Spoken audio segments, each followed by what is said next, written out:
महाकाल में जहाँ पर भगवान श्री कृष्ण शिक्षा प्राप्त करने के लिए सांदीपनि आश्रम में आते हैं, उस नगरी में आना ही जीवन को सार्थक करना है।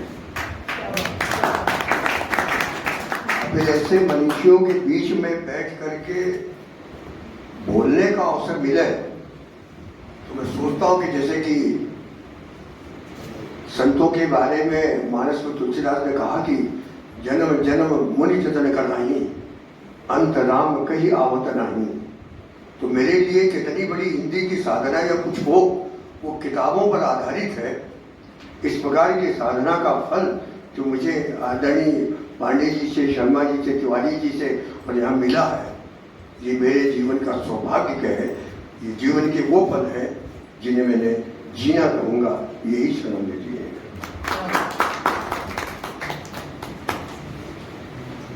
पांडे जी से पहले भी मैं आशीर्वाद ले चुका हूँ और आपके उस कक्ष में आप लोगों का आशीर्वाद बना रहे हैं सब लोगों के लिए।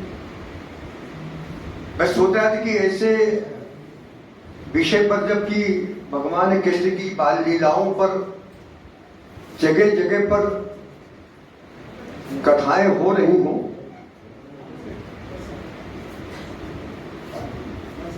हम निकलेंगे। हम पांडे जी जा रहे हैं, मैं उनको सादर प्रणाम करता हूँ। सिर्फ इतना कह रहा हूँ कि मैं सोच रहा था कि अपनी बात को मैं शुरू कहाँ से करूँगा। जिस व्यक्तित्व के बारे में, जिस ईश्वर के बारे में, जिस अनंत शक्ति के बारे में हमारे शर्मा जी का भी परिचय किया गया कि अपनी वाणी से उनकी आराधना पूजा पूरे देश में कर रहे हैं, राम की अयोध्या में करके आए हैं, मुझे कुछ बोलना तो कहाँ से शुरू करूं।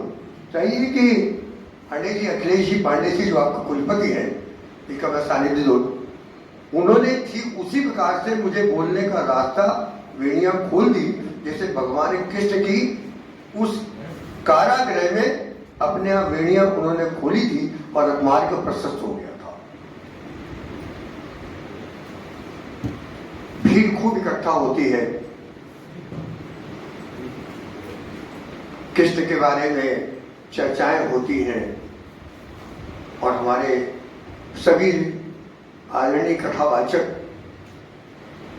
इतनी भीड़ इकट्ठा कर लेते हो जिस समय भजन शुरू कर देते हैं, तालियां और नृत्य शुरू हो जाता है। तो अभी जो पांडे जी बात करके गए थे कि वो तालियां और नृत्य बस उसी स्थान तक रहता है, उसके बाद आने के बाद उन भक्तों से ये पूछो चौधरी जी कि आप क्या इसमें से लेकर के जा रहे हो। 2 घंटे 3 घंटे 4 घंटे सुने, 5-7 बार आपने एक नारी शक्ति के रूप में, माँ के रूप में नृत्य भी कर लिया, मग्न भी हो गई, लेकिन अपने परिवार के लिए, अपने समाज के लिए क्या सुन के जा रहे हो, उनमें से क्या कार्य रूप में परिणत करोगे। और इसका जवाब ठीक उसी तरीके से नहीं मिलता है जैसा कह रहे थे कि उस शोध ग्रंथ में जितने लोगों के नाम थे मैंने 5 के पूछे और वो नहीं बता पाए। यही स्थिति है।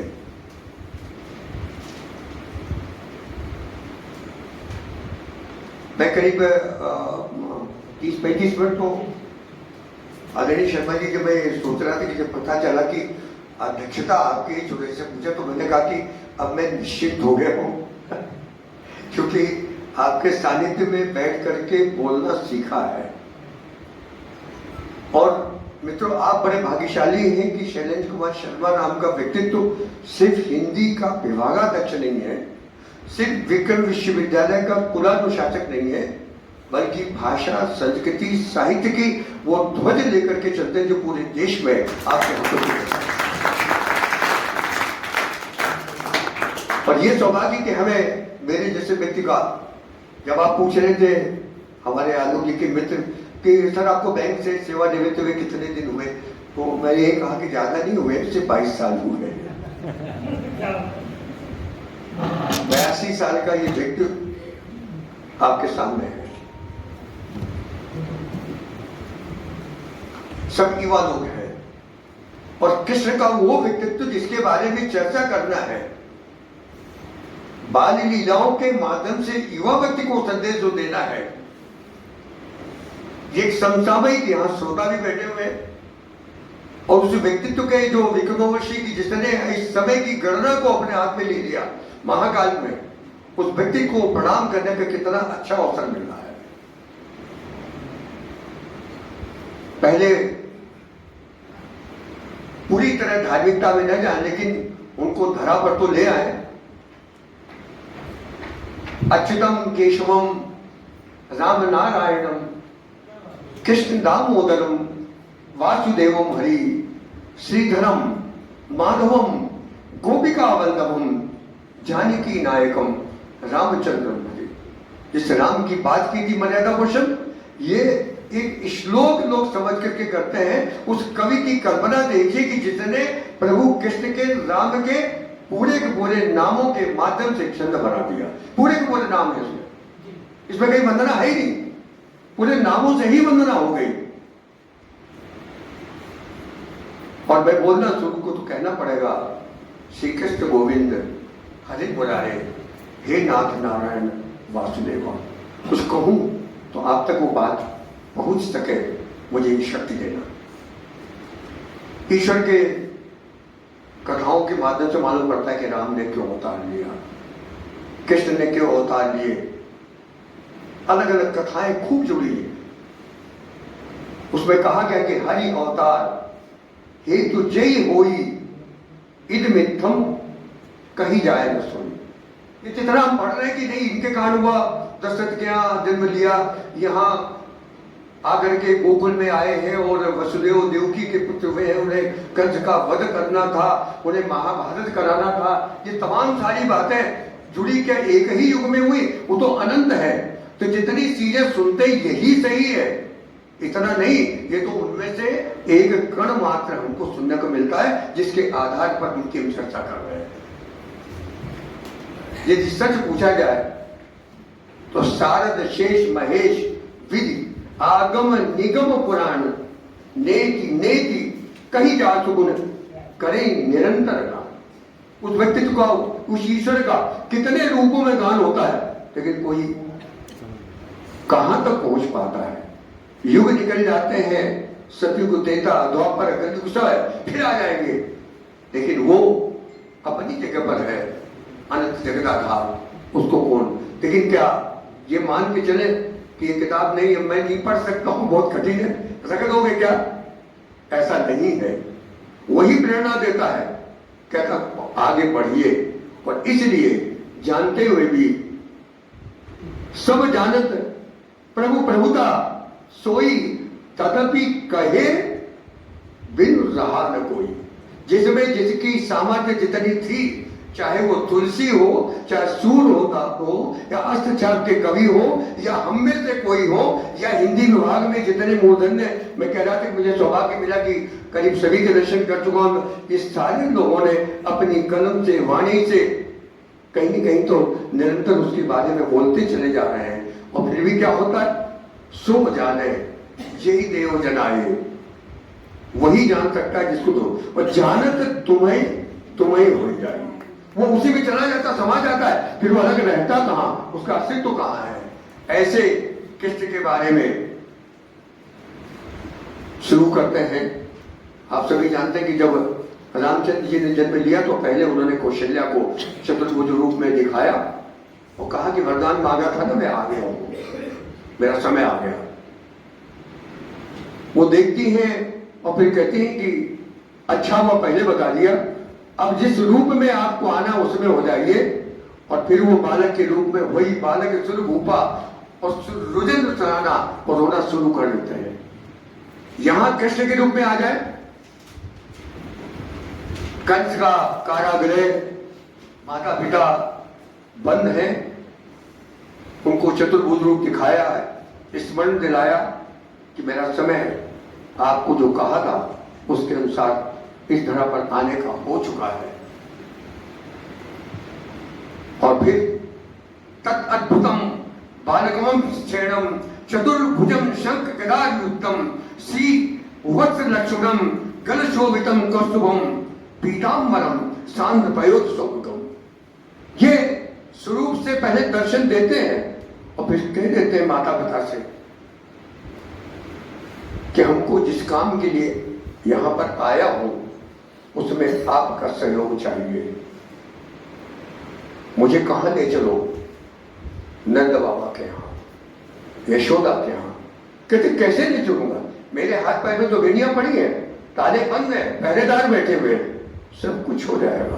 पहले से नियत है, आपको कुछ नहीं करना है और वही होता है।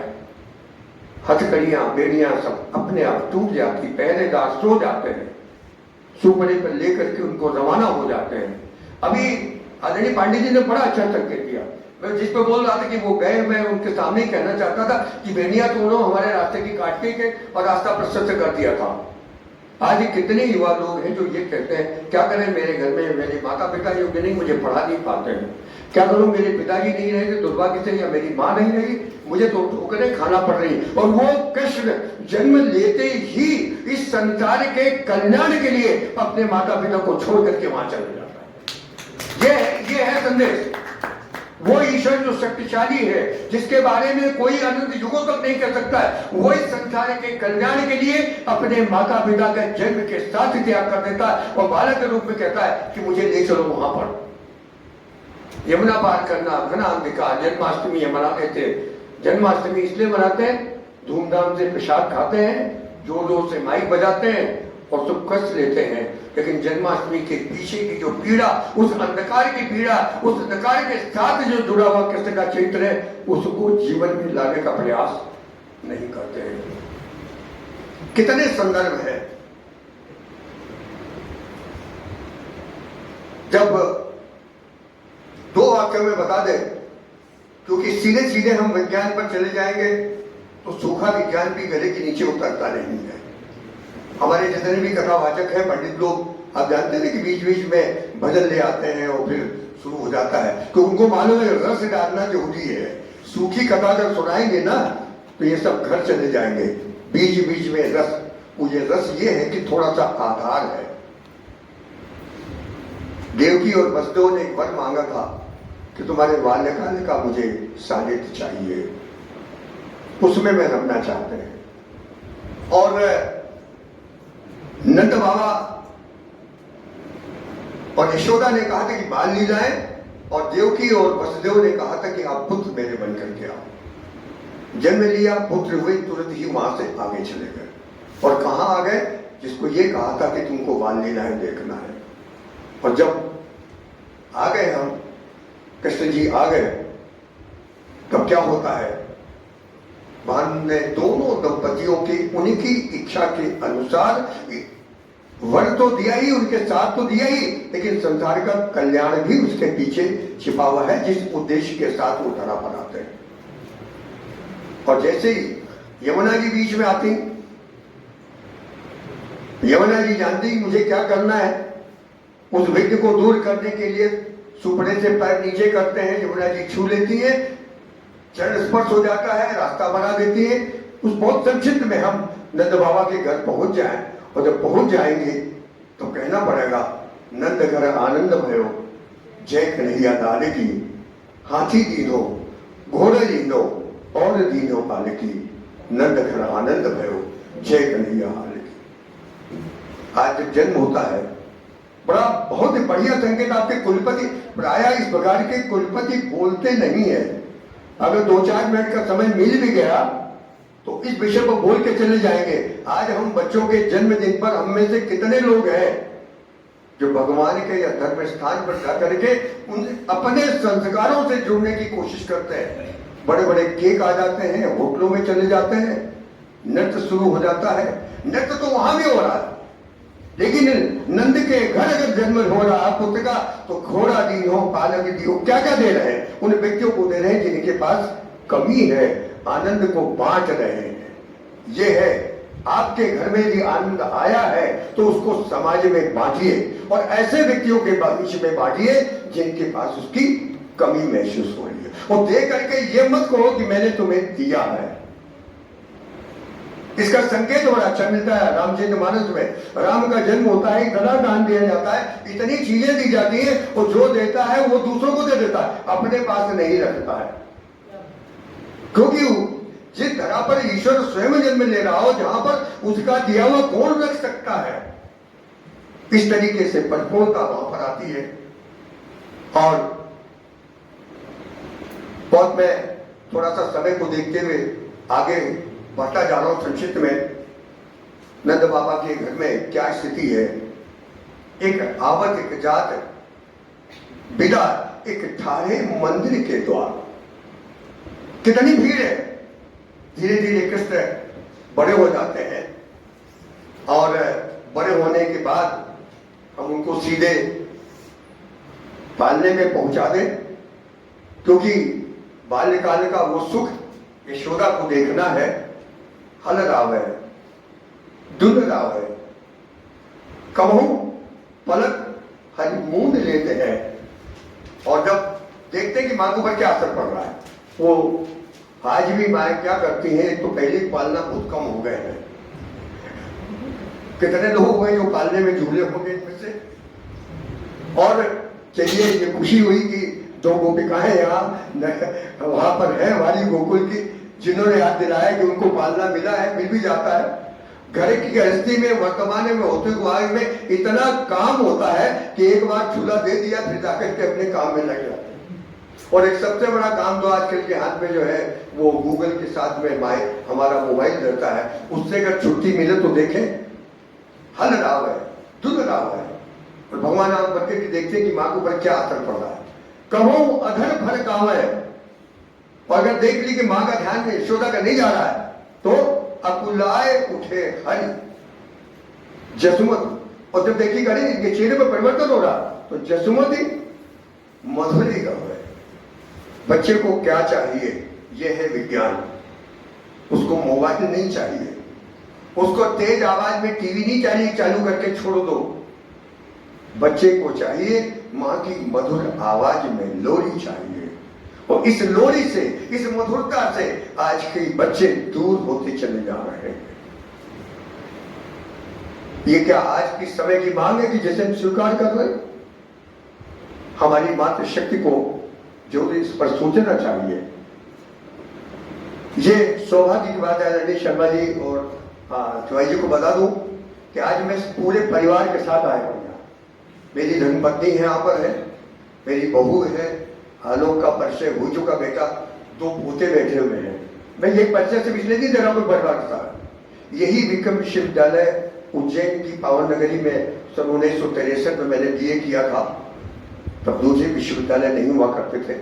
माधव कॉलेज के सामने कार्यक्रम हुआ, तब 5 रुपए में 5 व्यक्तियों ने तागा करके उज्जैन को घूमा था।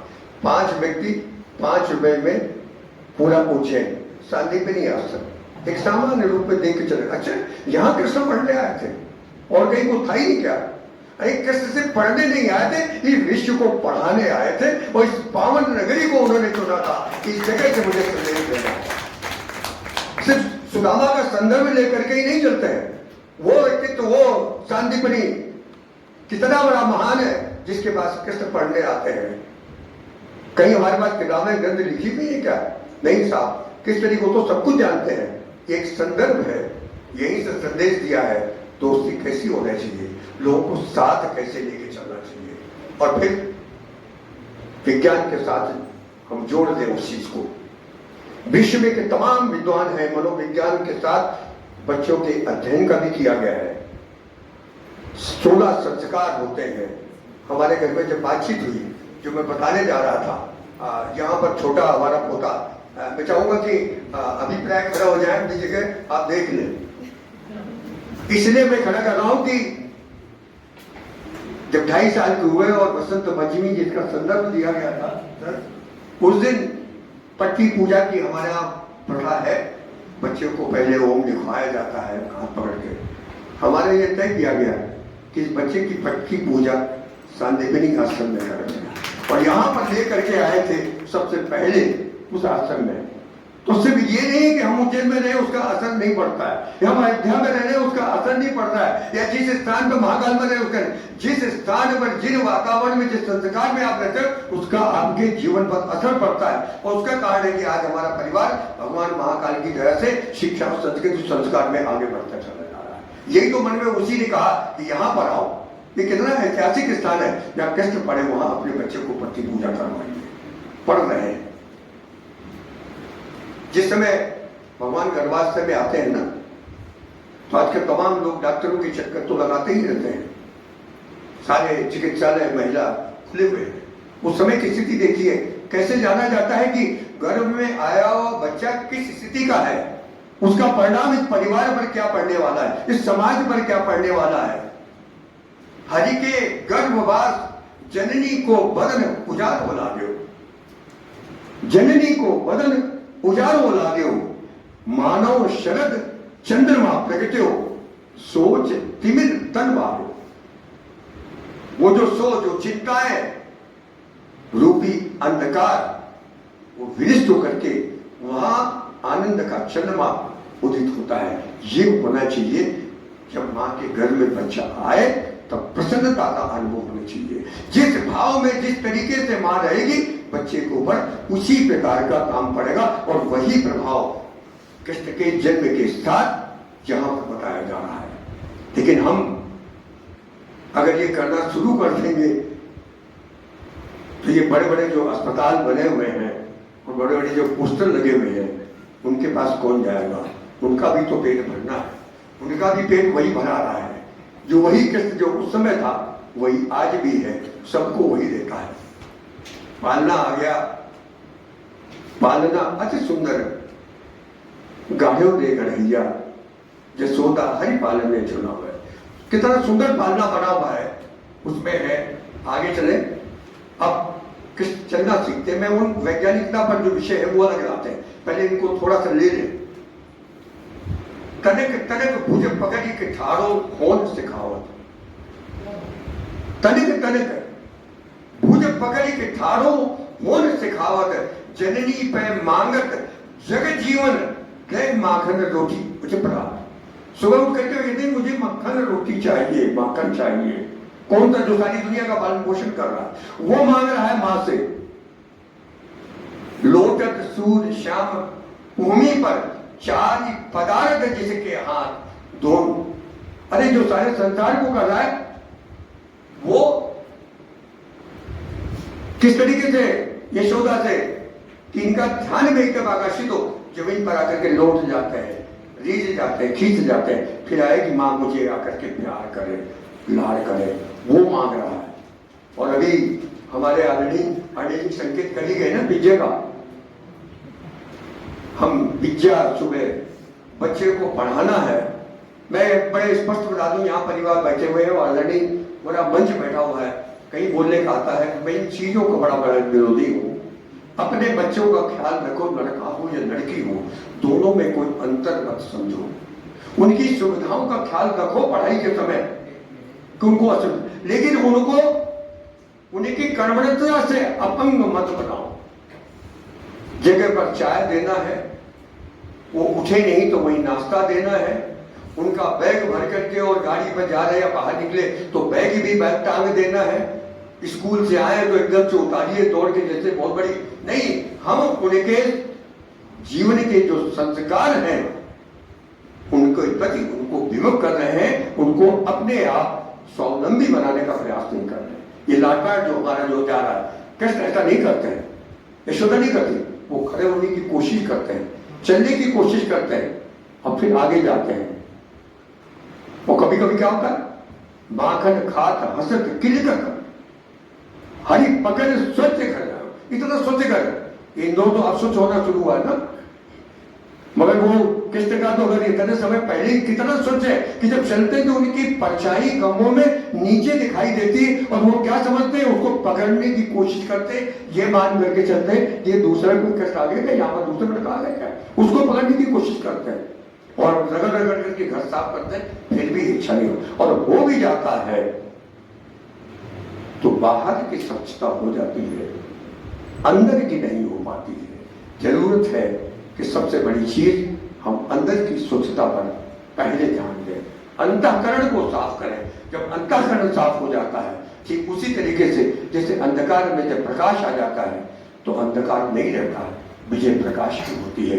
अंतःकरण में जब स्वच्छता होती है तो बाहर के विकार अपने आप समाप्त हो जाते हैं। कुछ चीजें उनके साथ जो प्राय कही जाती हैं, सबको देखते मैं बताऊं। एक तो माखन चोरी के बारे में आप सब लोग जानते हैं, खूब सुना होगा ना। अभी यहाँ दृश्य भी बच्चों ने बनाए, बहुत अच्छे कलम चलाई, बड़े अच्छे कुची रंग भरे हैं, कल्पना करके क्या सुंदर है। कहते हैं माखन चोरी, कहते हैं माखन चोरी के बारे में दो बातें बहुत संक्षिप्त बताते हैं। उनका क्या उद्देश्य था?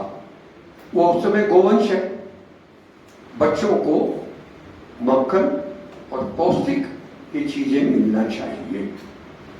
इस देश को अगर सशक्त बनाना है, इस बाल्यावस्था को अगर सशक्त बनाना है, तो उन बच्चों को माखन नौनी इसलिए दिया जाना चाहिए जिससे उनमें शक्ति आए, ताकत आए। समय है, बदलता है, अब हमारी ताकत जो है पिज्जा और बर्गर पर आ चुकी है, यहां पर हम चले गए। तो अब परिवर्तन देखिए क्या है, माखन चोरी के साथ करते क्या है वो देखिए। जो संकेत वैज्ञानिक जो आदरणीय पांडे जी का उसको संकेत दे रहे हैं, मित्रों को खिलाते हैं। उन मित्रों में कौन कौन है?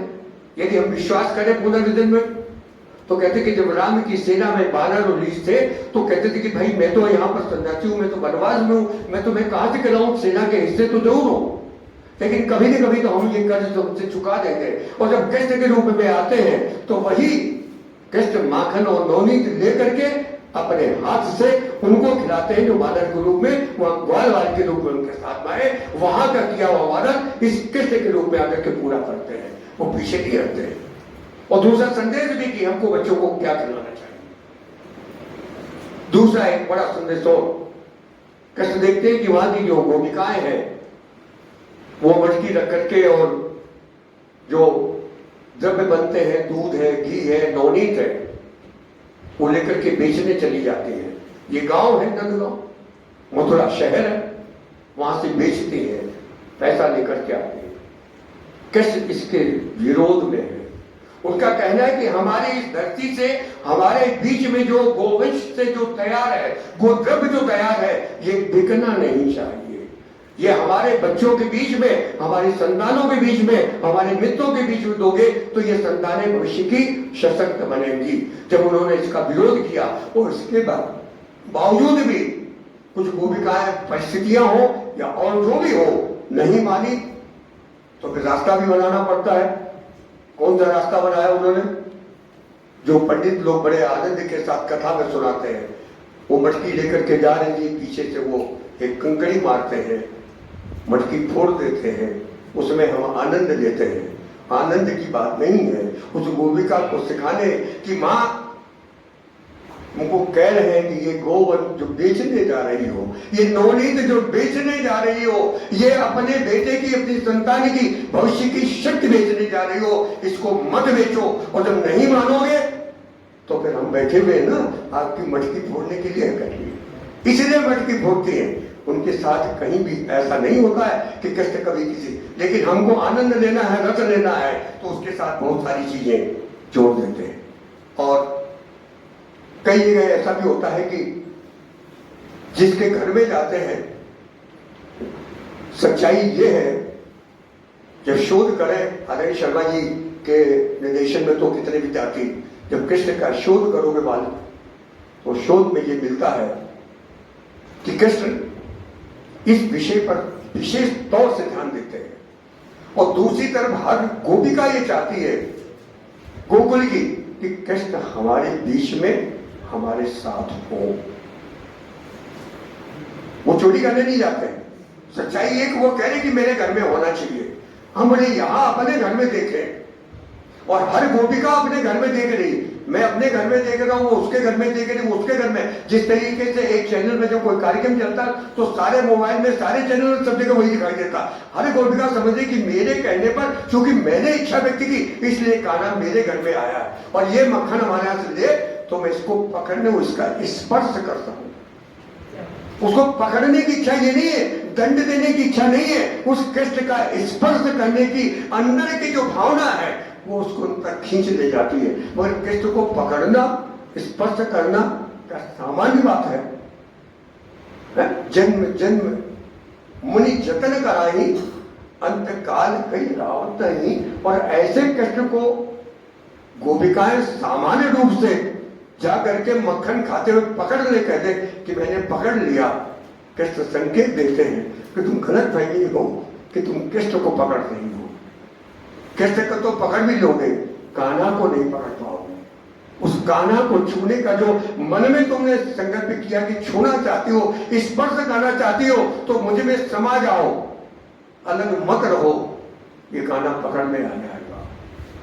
और उसका कितना बढ़िया एक बहुत से उदाहरण मिल जाएंगे। सूरदास ने तो कमाल ही कर दिया है। अधिशम में एक गोपिका है प्रभावती,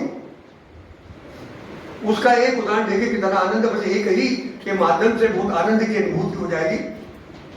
प्रभावती कहती आकर के यशोदा से कि तुम्हारा ये नटखट रोज हमारा ऐसा करता, उनका जाते ही नहीं है, तुम कैसे कह रही हो? नहीं, रोज हमारा चोरी करता, रोज मक्खन खा जाता, तुमको तो मैं पकड़ कर लेकर, ठीक है बता दीजिए पकड़ कर। वो निकलती और कान्हा धीरे धीरे उसके पीछे पीछे घर से चलता है, ठुमक ठुमक के चलता, धीरे चलते देखने के लिए कि देखे बाहर जाके कर। उसने देखा कि कान्हा पीछे पीछे आ रहा है, कल देखोगे तुमको। अच्छा प्रभावती, तो तुम क्या करोगी कल? मुझे पकड़ोगी? तो प्रभावती कहती कि मैं तुम्हारी मां से बड़ी हूं, यशोदा से, और मेरा नाम लेकर बोल रहा प्रभावती, काकी नहीं कर सकता, मुझे संबोधन नहीं कर सकता। तो कहते कहते कि तुमने भी कहा वो संबोधन दिया कि जिसका मैं पुत्र हूं, उस पुत्र के रूप में कहा तुमने मुझे संबोधन दिया। अगर तुम नहीं दोगे तो तुम्हें कहां से मिलेगा? तुम जैसा इस संसार को दोगे वैसा ही तो तुम्हें मिलेगा। प्रभावती, तो कल क्या करना है? तुम मुझे पकड़ोगे, ठीक, अच्छा मैं आता हूं। दोनों में हो जाता, आओ तुम। और भगवान कृष्ण पहुंचते हैं धीरे से, जानबूझ करके, और जैसे ही वो छिपी हुई और मक्खन निकालना शुरू करते दोनों, प्रभावती जाकर के उनको पकड़ लेती। फिर प्रभु की लीला शुरू होती है। नहीं छोड़ दो काकी, उस दिन नहीं कहा काकी, अब कह रहे हैं काकी मुझे छोड़ दो।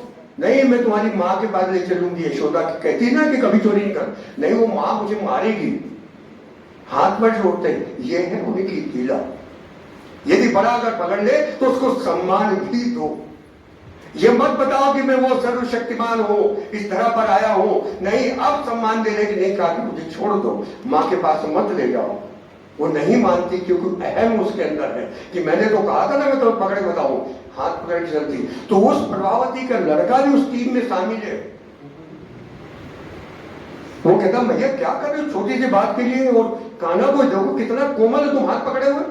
नहीं नहीं, मैं तो लेके जाऊंगी।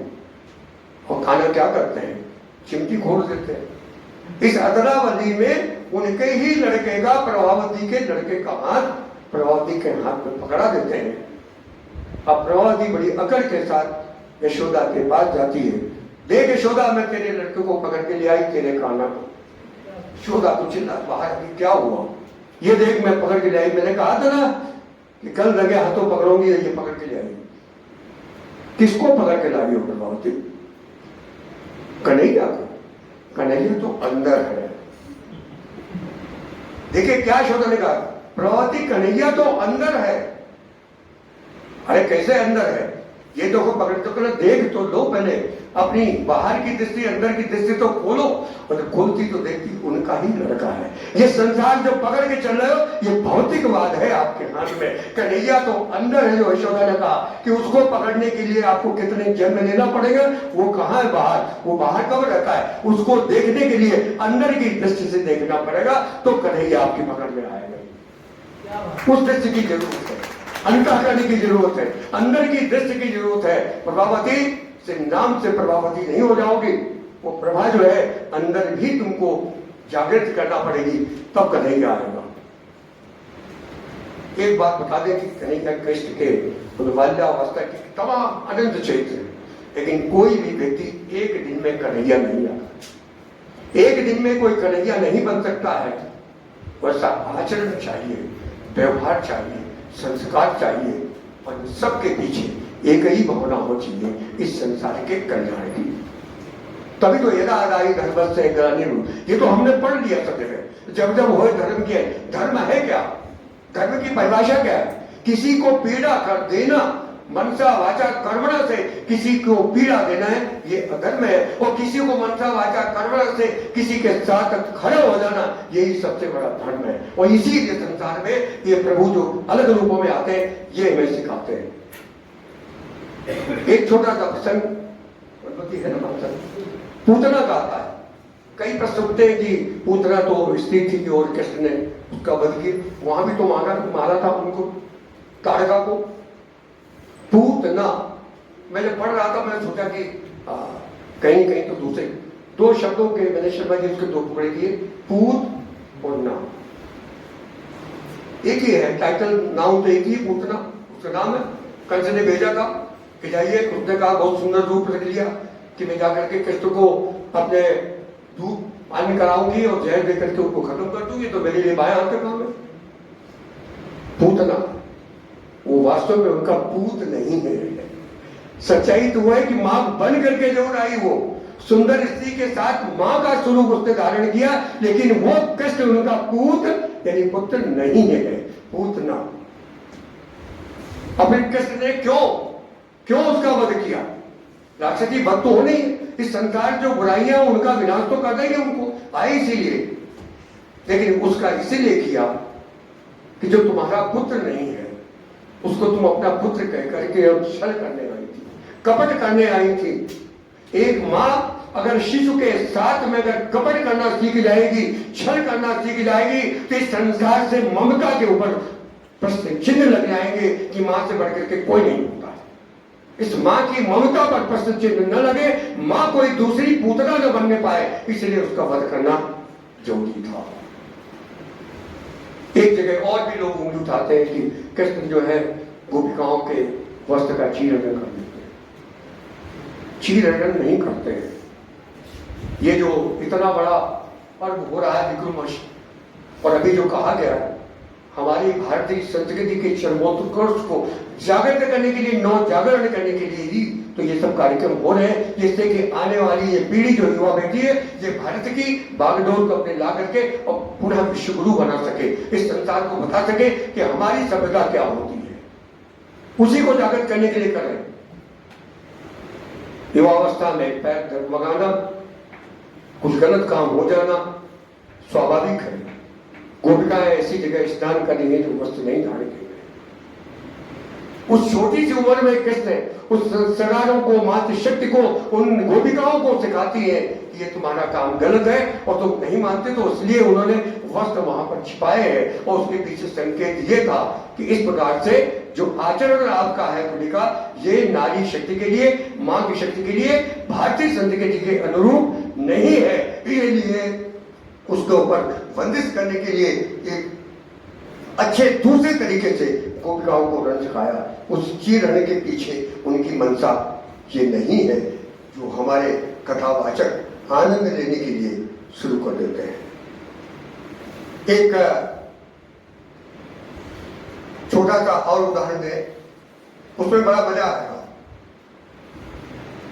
भगवान शंकर और कृष्ण के तो या राम के हमेशा संबंध बने रहे। जब राम के रूप में थे तब भी वहां पहुंच गए, कृष्ण के रूप में पैदा हुए तो द्वादश 12वां दिन है, भोलेनाथ पहुंच गए, इसलिए द्वादशी का एक पर्व विशेष तौर से मनाया जाता है। जाकर के कहा गया, बोले वो कान्हा के दर्शन करना, बालक के जो उनका बाप ने ये सांप और ये बबूत और ये ऐसे में दर्शन को बालक तो देख करके यूं ही डर जाएगा। बहुत समझाया, नहीं माने। शंकर जी ने कहा कि नहीं भैया, मैया कह रहे, देखिए कान्हा मैया कह रहे हैं, बाबा कह रहे हैं, और वो भोले बाबा भी यशोदा को मैया कह रहे हैं। यह है ताकत, ये प्रेम की ताकत है, ये संस्कार की ताकत है, ये हमारे भारतीय संस्कृति की ताकत है कि वो भोलेनाथ जो महादेव कह जाते वो भी यशोदा को मैया कह रहे हैं। कहते मैया मुझे बालक के दर्शन करा दो। कहते नहीं देख के डर जाएगा। कहते नहीं, बहुत समझाया, यशोदा तैयार नहीं हुई। अंततः क्या हुआ? हम लोग भी यही करते ना, सरकार से मांग करते हैं कि हमारा डीए बढ़ा दो, हमारा ये मांग पूरी कर दो, हमारी ये कर दो। नहीं करते हैं तो धरने पर बैठ जाते हैं। भोलेनाथ ने भी वही तरीका अपनाया, उनके आंगन में बैठ गए। भोले कहने कि मैं बैठ गया हूं, जब तक उस बालक के दर्शन नहीं कराओगे मैया कान्हा के, तब तक मैं यहां से जाने वाला नहीं हूं। और अंततः यशोदा जी कृष्ण को बाहर लेकर के आती है और क्या देखती है? ये भोलेनाथ जो बन के आया है, जो संत बन के आया है, ये मुस्कुरा रहा है। और जिस कृष्ण को लेकर के आई गोद में, वो मुस्कुरा रहे हैं। दोनों की मुस्कुराहटें एक दूसरे को देख करके क्या क्या कह गई, क्या क्या समझा गई दुनिया को, क्या क्या संदेश दे गई। या तो कृष्ण ने जाना या भोलेनाथ ने जाना, क्योंकि दोनों का उद्देश्य इस संसार का कल्याण करना है। ऐसे ही प्रेम का एक बड़ा अच्छा उदाहरण है। गर्ग ऋषि आते हैं, ऋषि गर्गाचार्य नामकरण के लिए। हमारे 16 संस्कारों में है। आज जो सही बात है कि एक जगह मैं पढ़ रहा था, आप आसपत कौन से हैं, आपका सरनेम तो थोड़ा बहुत याद भी रहता लोगों का, बाकी आपका गोत्र क्या है, और ये सारी बातों से हम लोग दूर। इनका बड़ा महत्व है।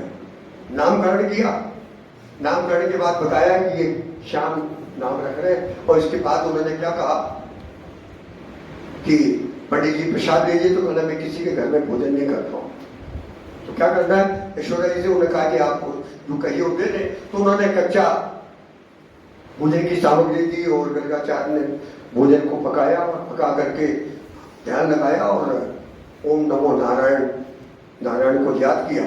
आंख बंद करके देखा तो उनकी जो थाली उन्होंने जो जिसमें सजा करके अपना भोजन रखा था, उसमें से आधा हिस्सा कम हो गया। आंख खुलती देखा, कहने ये कौन खा गया? यशोदा को बुलाया, कहने यहाँ तो कहने जो ये हाथ जो दिख रहे छोटे छोटे से हाथ है, बहुत छोटे हाथ है। लग रहा है किसी बालक के बिल्कुल छोटे से बालक की उंगलियां यहाँ लगी, उसने इसको प्रसाद को, इस भगवान को जो लगाया था उसको दूसरा कर दिया। कहने नहीं, हमारे घर में बालक तो एक ही है। तो ये देखा तो वो तो सो रहा है। कल फिर आप ऐसा कर लीजिए, दोबारा दिया, फिर से बनाया। तो दशा जी और क्या हो, आपका तो नाम से मुझे वार गया था कि 84 कोस का ब्रज है। वहां से हमारे चौरसिया जी मुझे मिले। दोबारा बनाया, दोबारा फिर बंद किया। फिर स्थिति तो उन्होंने कहा क्या गड़बड़ है? यशोदा छिप के देख रही है। और वो जो गर्गाचार्य जो है उन्होंने बाहर की आंख खोली, देखा वो नारायण जिसको कह रहे थे वही तो आता है जो उसमें से ग्रहण कर लेता है। तब इशारा हो जाता है कि जिस नारायण को तुम प्रेम से खिला रहे हो वही तो आ रहा है इसको ग्रहण करने के लिए। तो ये सिर्फ कथा कह करके कि गर्गाचार्य ने भोग लगाया आ गए, नहीं साहब। हमको ये संदेश मिलता है कि इस धरा पर आने के बाद परिश्रम से जो भी आपने कमाया है, जो भी प्राप्त किया है, उस अन्नपूर्णा को, अन्न देव को समर्पित करने के, अपने मुंह में गिलास डालने के पहले उस परमात्मा को पहले समर्पित करिए। और प्रेम से समर्पित करोगे तो वो आपके पास उसको ग्रहण करने के लिए आ जाएगा। चाहे वो विदुर का साग हो और चाहे सवरी के बेर हो, वो आएगा जरूर। लेकिन अगर आप अहम के साथ 56 भोग दिखाने के लिए मंदिरों में लगाओगे और ये कहोगे हमने 56 भोग लगाए हैं, तो वहां पर भगवान के दर्शन नहीं होंगे, कृष्ण के दर्शन नहीं होंगे, उस परमात्मा के दर्शन नहीं होंगे। वहां से वैभव के दर्शन होंगे। और भगवान वैभव से बहुत दूर रहता है। और सिर्फ दूर नहीं रहते, वो दूसरों को भी सिखाते हैं। चोरी की है, सजा तो मिलनी चाहिए। यशोदा जी हट गई कि नहीं, अब तो बिल्कुल इसको सजा देनी पड़ेगी। काय से बांधे, घर में ढूंढी तो उनको रस्सी ढूंढ करके ले आई और ओखली ढूंढी है कि छोटा है वो जा तो पाएगा नहीं, यही बांधो ओखली से। पूरी नाप ली कि कृष्ण बन जाएंगे, हाथ बन जाएंगे ओखली में। और जब लेकर के घर लगे देखे वो 2 इंच छोटी हो गई। अभी तो ठीक लगेगी। फिर गई अंदर, फिर कुछ ढूंढा, जैसे बन जाते ना कि थोड़ा सा टुकड़ा रस्सी सी बांधते ना कपड़े सुखाने के लिए आओ घर में। फिर अंदर ढूंढ के लाए, फिर ले आए, फिर से जोड़ा, जब डालने लगे फिर से वो छोटी हो गई। बात क्या है?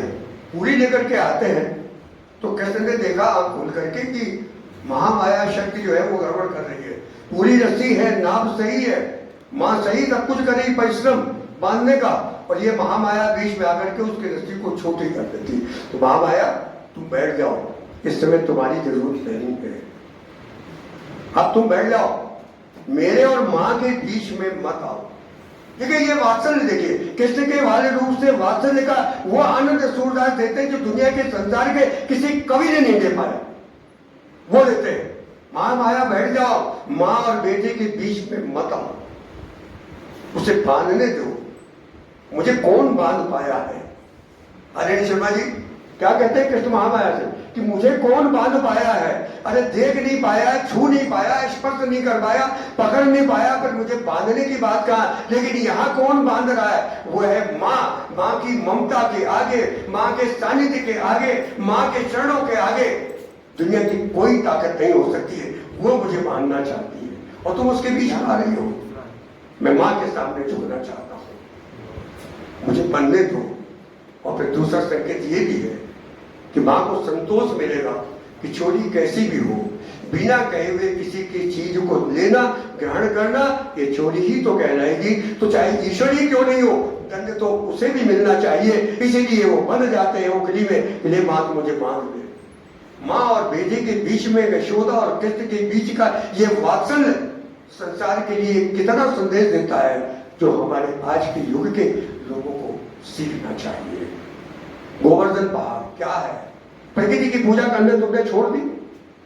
इंद्र के नाम से तुम वैभव की पूजा कर रहे हो, और यदि प्रकृति का जिसका भी संकेत हो गया, नहीं करोगे तो ये संसार कहां से कहां चला जाएगा। आवाज आएगी।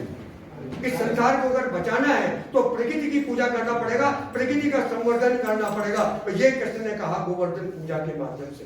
एक ही कथा को अगर कथा के रूप में कहोगे बहुत लंबी हो सकती है, लेकिन गोवर्धन पूजा प्रकृति के संरक्षण को देने के लिए की गई। कालिया ना क्या है, आज हमारी सारी नदियां प्रदूषित हो रही हैं, और छिपरा के बारे में तो कहने क्या है। लाखों करोड़ों रुपए खर्च हो रहे सरकार के, हमारे सबके। जिस छिपरा ने भगवान भोलेनाथ के शरण को स्पर्श करने के लिए, उन्हीं को करने के लिए वहां से स्वयं अवतरित होकर के आई, आज उस छिपरा की क्या स्थिति है कि हमें आचमन करने का जल नहीं मिलता शुद्ध में। उस समय की यमुना के साथ भी किसी के द्वारा वही छल किया जा रहा था कि यमुना को शिष्ट किया जा रहा था, उसके जल को प्रदूषित किया जा रहा था। और वो वहां के ग्वाल बाल, वहां की जनता असहाय बैठी हुई थी, जो उसका निराकरण नहीं कर पा रही थी। कृष्ण ने कालिया कहा, क्या है कालिया, नाम ले लीजिए। कालिया व्यक्ति वो है जो विष में डालता हो जल में, दूसरों को छान, वही तो नाम है। और इसलिए उसका वध करके उस यमुना के जल को शुद्ध करते हैं। उसके जल शुद्धता का एक संदेश कथाओं में आप रूपांकन ले लीजिए। बहुत सारी चीजें इतनी हैं जिनके बारे में बात कर ले, लेकिन राधा के बिना और कृष्ण के बिना, उन दोनों के नाम के बिना क्या कृष्ण की बात पूरी हो सकती है। कितने भी अनंत युग हो जाएंगे आप, लेकिन राधा को लेकर के, कृष्ण को लेकर के आप शुरू करोगे तब लगेगा कि कहीं हमने कुछ बात की है। बरसाने की ब्रह्मांडनी एक दिन आ जाती है सामने, और कृष्ण कैसे छिड़कते हैं। दुनिया जानती कि संसार में जितने भी मंदिर हैं, ये भी कथा के साथ जुड़ा हुआ है। इतने समय तक उनको रहना था। संसार में जितने भी मंदिर हैं वो राधा कृष्ण के हैं। नाम पहले राधा का आएगा, कृष्ण का बाद में आएगा। ऐसा प्रेम संसार के इतिहास में, तीनों लोक के इतिहास में कहीं ना पढ़ने को मिलेगा और न सुनने को मिलेगा, और न कोई बता सकता है जो राधा कृष्ण के बीच में। लेकिन उनका आनंद ले इस दो पंक्तियों के साथ में। बूझत श्याम कौन थी, बूझ तो है, अरे बूझत श्याम कौन तू गोरी, कहाँ रहा थी, काकी है बेटी, देखी नहीं कहीं गोरी। तो तुमको इसके पहले तुमको देखा था। राधा भी समझती कि दोनों, राधा में कृष्ण है, कृष्ण में राधा है। आप दो वाक्यों में समझ लीजिए, ये दोनों अलग नहीं है। इनको अलग देखने का कभी प्रयास भी मत करिए, चाहे जितने बुद्धिमान हो जाए। तो क्या देती है उत्तर, काहे को हम ब्रजतन आवत खेलत रात आपनी बोली। हम तुम्हारी तरफ क्यों आए, यहाँ आने की जरूरत क्या। हम अपने ही क्षेत्र में, अपने एरिया में, अपनी गली में खेलते रहते हैं। सुनत राहत श्रवणनी नद डोटा, करत फिरत माखन की। हाँ, मैंने भी सुना कि नंद का एक घूमता है और वो माखन की चोरी करता हुआ घूमता रहता है। उन्होंने उसका परिचय पूछा और राधा ने उनका परिचय दे दिया। देखिए आनंद का विषय क्या है, कैसे को पूछ रहे हैं उनसे कि तुम कहाँ रहते हो, किसकी बेटी हो, लेकिन राधा ने उनका परिचय दे दिया कि हमने सुना कि तुम मक्खन की चोरी करते हो। और फिर क्या कष्ट का जवाब होता है, अद्भुत है। सूरदास को पढ़ते पढ़ते कहीं दूर जाए तो लगा कि नहीं यही रुक जाओ। क्या कहते हैं, तुम्हारो कहा चोरी हम ले हैं, मानते कि मक्खन चुराते हैं, लेकिन तुम्हारो कहा चोरी हम ले है, खेलन चलो मिल जोड़ी, तुम्हारा तो नहीं कुछ चुरा लेंगे, आओ चलो हम दोनों मिल करके ये जोड़ी जो संसार की बनी, ऐसी संसार में दूसरी जोड़ी फिर नहीं बन पाई। किसने कहा था आओ अपन दोनों मिलकर के खेलते हैं, और वो जोड़ी जो बनी अद्भुत जोड़ी है, अनंत जोड़ी है, उसके साथ चलते हैं। सूरदास प्रभु रसिक शिरोमणि, बातें भर गई राधा को। क्या बातों में शब्द है, जिसको देखने में, उनसे बात करने में, स्पर्श करने में, चाहे बांसुरी के माध्यम से हो और चाहे वो टेढ़े होकर के खड़े हो जाते हो, चाहे गायिकाओं के साथ हो, चाहे गोपिकाओं हो, चाहे गाय हो, चाहे यमुना का किनारा हो या गाय चराते, स्वावलंबी बनने के लिए खुद कहते हैं मैया हो गाँव चराऊं नहीं है, अरे मुझे भी गाय चराने भेजो। नंद बाबा तो बोलो कि मैं छोटा नहीं हूँ, मैं भी चला सकता हूँ। यह है परिवार को शक्ति देने का, उसका स्वावलंबन, उनके साथ खड़े होने का संदेश। तो जब राधा जी उनके साथ खेलने लगती है तो हमें कौन कहेगा इनके बीच में आके खड़े हो जाओ। इसलिए हम चाहेंगे कि उस अनंत जगदाधार के बारे में बहुत अच्छी बात कही। ये सारा साहित्य चाहे सूरदास ने लिखा हो, चाहे हमारे सब कवियों ने लिखा हो, चाहे मीरा ने लिखा हो, चाहे और मनीषों ने लिखा हो, हमने इनमें से किसी को देखा नहीं है, न कृष्ण को देखा है, न सूर्य को देखा है। लेकिन ये जो कह गए हैं, जिस तरीके से कह गए हैं, उसको हम वाणी देने का, शब्द देने का, अर्थ देने का प्रयास करते हैं, जिससे कि अपनी संस्कृति के साथ हम जुड़े रहे। उसी इन शब्दों को लेकर के शर्मा जी अपनी वाणी लिखते हैं तो भक्ति के रूप में, भजन के रूप में प्रस्तुत कर देते हैं, और तब शर्मा बंधु प्रसिद्ध हो जाते हैं। यह है ताकत उस ईश्वर की जो उनको आगे बढ़ाती है, और ये साहित्य है जिसको पढ़ना है। अभी तो कहा है उन्होंने ने, अभी परसों ही मैं एक जगह बोल रहा तो मैंने कहा कि लिखने की सारी कलाएं खत्म हो गई है, मैं समापन पर आ चुका हूँ। मित्रों, कृष्ण ने मैया शब्द का प्रयोग किया है, बाबा शब्द का प्रयोग किया है। मैया मैं नहीं मांगने खायो, मैया कोई दाहू को खुद खिंचायो, कई प्रसंग में छोड़ रहा हूँ। मैया शब्द में कितने आनंद है, ऐसा लगता है कि मुंह से मधुरता जो निकल रही है। और हम अपने माँ को माँ ने कह करके घरों में मॉम कहना शुरू कर दिया, पिता को पिता नहीं कहते हैं, डेट कहना शुरू कर दिया है। जिस भारत की संस्कृति में अगर ये डेट की संस्कृति आ जाएगी, माम की संस्कृति आ जाएगी, तो कैसे कहाँ खड़े होकर के बांसुरी बजाएगा। तेरा सोचने की बात है, उसको बांसुरी तो बजाने दो, उसकी यमुना को कलंकित मत करिए, उसको खड़े के कदम के पेड़ पर लाइए, तभी तो कहेगा ये कदम का पेड़ अगर माँ यमुना होता धीरे, मैं भी उस पर बैठ कन्हैया बनता धीरे धीरे। वो कन्हैया बनना है तो कदम का पेड़ भी रखना पड़ेगा, यमुना भी रखना पड़ेगी, गोवर्धन भी रखना पड़ेगा, स्वावलंबन भी करना पड़ेगा, सबको साथ लेकर के चलना पड़ेगा। अगर पिता को पिता नहीं कहोगे, डेट कहोगे, ये संस्कृति है कहाँ से आएगी। इसको संरक्षित करने के लिए, इसको सशक्त करने के लिए, ये संदेश देने के लिए इस प्रकार के कार्यक्रम और शर्मा जी का सानिध्य और आप लोगों का यही हमको मार्गदर्शन देता है। किसी ने बहुत अच्छा कहा है, अंधकार है वहां जहां आदित्य नहीं है। हमारे बीच तो आदित्य है। अंधकार है वहां जहां आदित्य नहीं है, मुर्दा वो देश जहां साहित्य नहीं है। ये साहित्य पढ़ने के लिए वही जगह मुर्दा होते हैं जब साहित्य नहीं होता है। साहित्य की भावना हमारे देश में तो प्रचुर है, जरूरत है पढ़ने की, लिखने की, घूमने की। इसलिए सूरदास कवि सम्राट ब्रज का भाषा में उसको कितना नमन किया है, कितने प्रसंग हैं, उन्हीं के शब्दों में सिर्फ इतना कह सकता हूँ कि सूरदास कहते हैं, हरि की लीला कहत न आवे, हरि की लीला कहत न आवे, कोटि ब्रह्मांड क्षणमयी, कोटि ब्रह्मांड क्षणमयी नाचे और क्षणमय ही उसे बनावे। शिव सनकादि अनादि है पावक भक्त भजन कहना हुआ है। इतनी बड़ी शक्ति का वो कृष्ण कान्हा कन्हैया, क्योंकि मैं उसके आगे नहीं गया, उनको भी कृष्ण तक पहुंचा ही नहीं है महाभारत और गीता का उपदेश, मैं तो यहीं तक करके रह गया हूँ। ऐसा व्यक्ति भक्त वत्सल है, जहाँ बुलाओगे गोपिकाओं के घर चोरी नहीं करता है, उनके कहने से उनके घर में बैठा है, क्योंकि वही अयोध्या की वो है जो दूर से देख करके राम को कहती थी कि सीता का विवाह हो जाएगा तो ये इस बहाने तो आएंगे, इनका सानिध्य मिलेगा, इनका दर्शन मिलेगा, इनको देखने का अवसर मिलेगा। नहीं मिल पाया क्योंकि राम दोबारा गए ही नहीं, जनक सब जानते हैं। तो वो जो लालसा मन में थी, उनकी लालसा पूरा करने के लिए वो आकर के गोकुल में गोपिकाएं होती हैं और उनके सानिध्य में उस रास में डूब जाती हैं। रास का मतलब है प्रेम कृष्ण का वो सानिध्य जिसके बाद उनका कोई अस्तित्व नहीं रहता है, उसमें डूब जाती है। ऐसे प्रभु को चाहे वो लीलाधारी हो, चाहे उसकी लीलाएं कहो, चाहे कथाएं कहो, चाहे मानसिक कार्य कहो, चाहे अमानुषिक हो, कुछ भी हो, लेकिन संसार के कल्याण के लिए आता है, हमें संदेश देता है। और वो संदेश है ऐसे कार्यक्रमों से कि हम अपने देश की संस्कृति के संस्कारों को सशक्त बनाते हुए दुनिया के सामने एक ऐसा संदेश प्रस्तुत करें जो लोग कह सके कि भारत देश है, यहाँ संस्कार है, संस्कृति है। आप सबको नमन करता हूँ, मुझे अवसर दिया, आप सबको प्रणाम करते हुए अपनी